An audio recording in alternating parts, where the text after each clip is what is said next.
بسم الله الرحمن الرحیم. د خبرونو سرټیک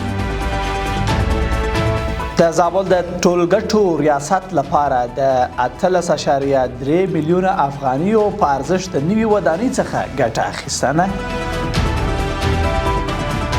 ننګرهار کې د 80 کلن سړي ته د یوې 8 کلنې نجلۍ د جبري ودولو څخه مخنیوی. او پنجشیر او کاپیسا کې زر کورنیو ته د خوراکي موادو ویش. د لوی مهربان خدای په سپېڅلي نامه درنو کو سرندرن ورځ خبرون ته شراغلاست. نن چهارشنبه د روان کال د سلواغې 29مه نیټه ده. زه زلمې زیم د بشپړ خبرونه دي. د ټولګټو وزارت ویان محمد اشرف اخشناس وایي چې د زابل د ټولګټو ریاست لپاره د 18.3 میلیونه افغانیو په لګښت نوې ودانۍ جوړه او ګټه اخیستنې ته وسپارل شوه. د نوموړي په وینا دغه ودانۍ چې په 3 پوړونو کې پر یو جرم ځمکه جوړه شوې 18 خونې او نورې اړینې او مهمې اسانتیاوې لري.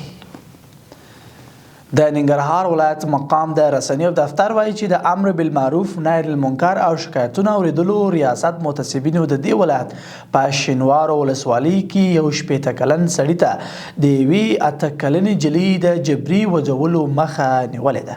د دې دفتر په خبرپاڼه کې راغلي چې د یاد نجلۍ پلار د نشهیي توکو روږدی دی او غوښتل چې خپل لور د پیسو په بدل کې دغه سړي ته په نکاح ورکړي.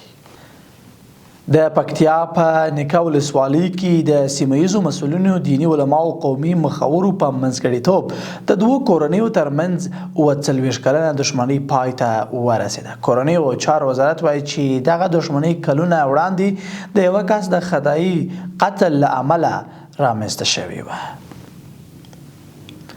او روسي خبر ده چې افغاني سرې میاشتې ټولنې په پنجشیر او کاپیسا ولایتونو کې زر اړمنو او راستنې شویو کورنیو ته ژمنۍ مرستې ویشلې دي. دغه بنسټ زیاتوي چې په دې مرستو کې هرې کورنۍ ته د ژمنیو جامو په شمول د نورو اړینو وسایلو 3 کڅوړې ورکړل شوي دي. قدرمنو لیدونکو له ملتیا مو مننه. تر بیا ښه وخت او ښې چارې.